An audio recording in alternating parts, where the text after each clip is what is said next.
En 1994, suite à une affection soudaine à l'estomac, Ethel Rogia se remettait merveilleusement bien. Son mari, John, pouvait enfin recommencer à respirer. Ethel rentrerait bientôt à la maison. Tout allait à merveille aux soins intensifs. Le pronostic des médecins a été positif. Je suis alors allé à la cafétéria pour aller y chercher du thé et un café. Quand je suis retourné à peine 15 ou 20 minutes plus tard, la situation avait changé du tout au tout. Quand Rogia arriva, sa femme avait été victime d'un arrêt cardiaque. Personne ne comprenait pourquoi cette femme qui prenait du mieux avait subitement été victime de cette défaillance cardiaque. Ces médecins nageaient en plein mystère. Ma femme n'avait jamais été soignée pour une maladie cardiaque. Elle n'avait aucun problème de cœur. Elle n'avait jamais pris de médicaments ou reçu des soins pour cela. Ethel Rogia mourut. On attribua son décès à une défaillance cardiaque aiguë. Et elle ne fut pas la dernière.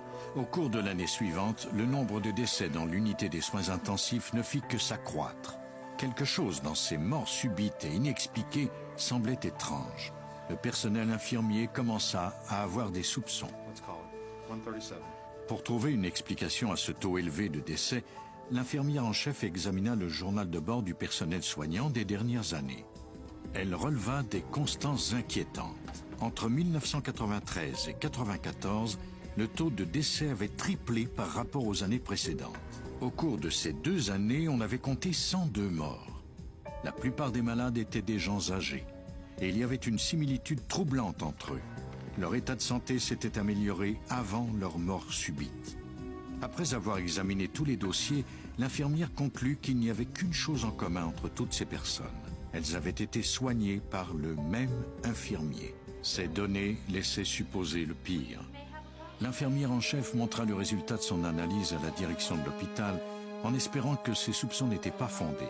Mais les chiffres ne mentaient pas. Les administrateurs appelèrent aussitôt l'enquêteur Frank Turchi de la police d'État.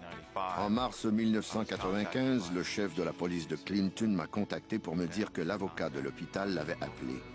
Avant de nous rencontrer, on a parlé ensemble de ce que cela pouvait être. On a commencé par penser qu'il y avait peut-être eu un vol de médicaments ou quelque chose comme ça. On ne croit jamais au premier abord qu'il s'agira d'une enquête pour homicide. C'était la dernière chose possible dans notre esprit. Turchi convoqua l'infirmier Orville Lynn Majors à une rencontre.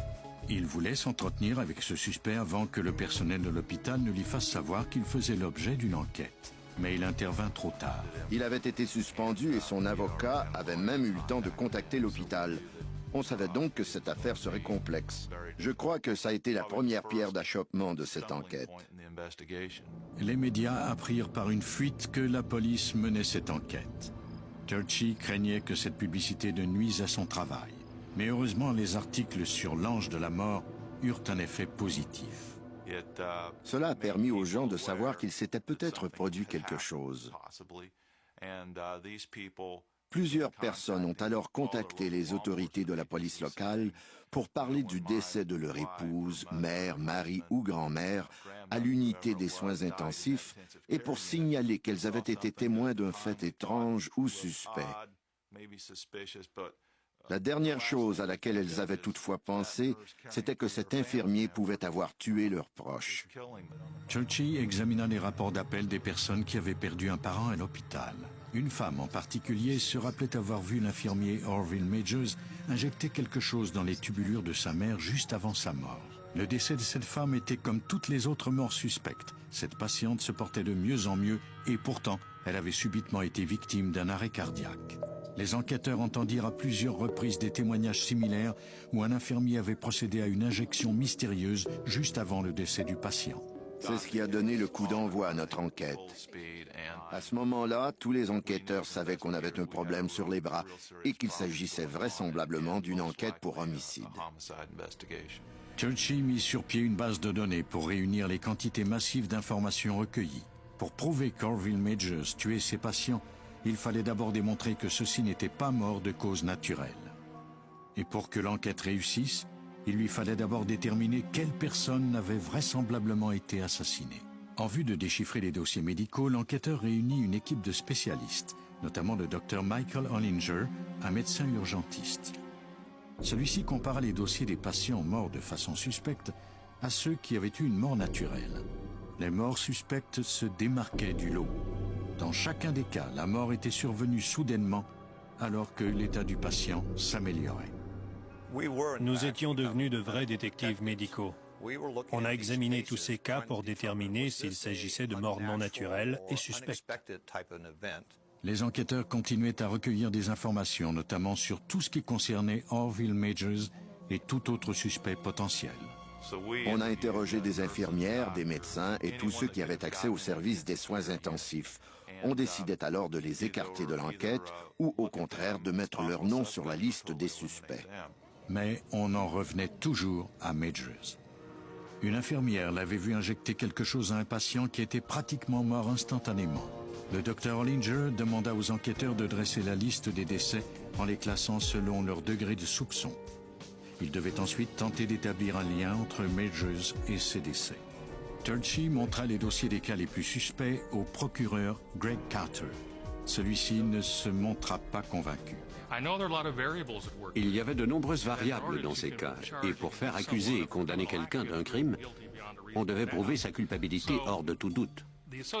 Or, les constantes relevées dans ces dossiers ne me permettaient pas de conclure à des meurtres. Pour faire accuser Orville Lynn Majors, le procureur devait démontrer à l'aide d'une preuve formelle que les victimes avaient été empoisonnées. On savait que si on trouvait des substances toxiques lors de l'autopsie, cela nous ferait avancer d'un grand pas, même si ce n'est pas aussi concluant qu'une arme de crime. Il nous fallait trouver le moyen d'établir un lien entre ce poison et notre suspect. Il fallait commencer par le commencement. Turchi devait d'abord découvrir la présence d'une toxine dans l'organisme des patients et donc les faire exhumer. Il commença par la délicate tâche de demander aux familles éplorées la permission d'exhumer leurs proches parents pour fin d'autopsie. S'il y avait des preuves d'homicide, elles étaient enterrées avec les victimes. C'était extrêmement pénible pour ces gens, autant que pour nous. Ces familles savaient, je crois, que nous ferions l'impossible pour résoudre ces cas. Nous voulions découvrir pourquoi leurs proches étaient morts subitement. On procéda enfin aux autopsies. Le médecin légiste se mit à la recherche d'une série de poisons et ne trouva absolument rien. Ils ont pratiqué les 2 ou 3 premières autopsies et n'ont pas trouvé de cause apparente à ces décès. Cela nous a déçus. Puis il nous a alors semblé que le fait qu'ils ne trouvaient pas la cause de la mort était en lui-même suspect. On voyait l'affaire sous un nouvel angle. Le fait qu'on ne trouve rien de suspect était déjà en lui-même source de soupçons. De fait, c'était peut-être l'indice le plus prometteur jusque-là. Le docteur Hollinger examina les électrocardiogrammes des patients décédés afin d'en relever les similitudes. J'ai constaté que ces patients étaient morts suite à un arrêt subi du cœur. Le cœur battait normalement, puis en l'espace d'1 minute, il s'était mis à battre de moins en moins vite pour finalement s'arrêter complètement. Hollinger en conclut que la substance qui avait causé la mort de ces patients devait se trouver à l'état naturel dans le corps et que c'était pour cette raison qu'on ne l'avait pas décelé lors de l'autopsie. Le tueur avait bien brouillé les pistes en trouvant ce qui semblait être le poison parfait. Les experts étaient maintenant à la recherche de toxines qui pouvaient tuer rapidement sans laisser de traces. Le docteur Hollinger connaissait une substance ayant ces propriétés, le chlorure de potassium. Le chlorure de potassium peut tuer quelqu'un en parfaite santé. Il était donc vraisemblable qu'avec ce produit, les patients soient morts comme on les avait vus mourir, c'est-à-dire suite à un arrêt cardiaque subi. Pour valider cette hypothèse, Hollinger suggéra à l'enquêteur Turchi de faire appel au toxicologue Brent Furby. Ce dernier mit son expertise au profit de l'équipe. On trouve le potassium dans tout organisme en santé. Il serait donc difficile de prouver qu'il avait peut-être été utilisé comme poison. Peu après le décès, le taux de potassium s'accroît considérablement dans l'organisme. Il peut même tripler. Par conséquent, il est pratiquement impossible de déterminer après le décès si on en a injecté dans l'organisme d'un patient. Et c'est encore plus difficile après l'exhumation du corps. Le rythme du cœur est régi par le potassium présent dans l'organisme. Si le cœur en reçoit trop, il cessera tout simplement de fonctionner. Même si la présence de potassium après la mort ne prouve rien, Un empoisonnement au potassium peut malgré tout